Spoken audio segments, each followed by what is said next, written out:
এই তোর ব্লুটুথটা শেয়ার কর তো। কথায় কথায় উঠতে বসতে প্রায়ই আমরা এই কথাটা বলে থাকি, কিন্তু জানেন এই ব্লুটুথ কথাটার উৎপত্তি ঠিক কোথা থেকে?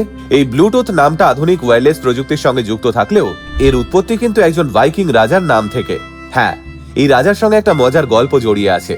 ইতিহাস বলছে হারাল্ড গার্মসন ডেনমার্কের রাজা গার্ম দ্য ওল্ডের পুত্র ছিলেন। তিনি 958 থেকে 985 সাল পর্যন্ত ডেনমার্ক এবং নরওয়েতে রাজত্ব করেছিলেন। সেই রাজার একটি দাঁত কোনো কারণে পচে গিয়ে নীল হয়ে গেছিল, আর সেই কারণে ওই রাজাকে ব্লুটুথ বলে ডাকা হতো। এই রাজা আবার ডেনমার্কে খ্রিস্ট ধর্ম প্রচারের সঙ্গেও যুক্ত ছিলেন এবং তিনি জুটল্যান্ড অঞ্চলে একটা বড় দুর্গ নির্মাণ করেছিলেন, যা ইউনেস্কো ওয়ার্ল্ড হেরিটেজ সাইট।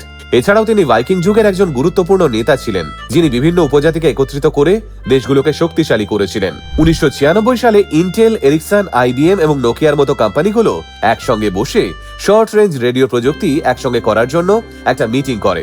এই মিটিংয়ে ইন্টেলের জিম কার্ডাচ, যিনি হ্যারাল্ড ব্লুটুথের ইতিহাস পড়ে আগেই অনুপ্রাণিত হয়েছিলেন, তিনি এই ডিভাইসগুলোকে একত্রিত করার ধারণার সঙ্গে মিলিয়ে ব্লুটুথ নামটি অস্থায়ী কোড নেম হিসেবে প্রস্তাব রাখেন।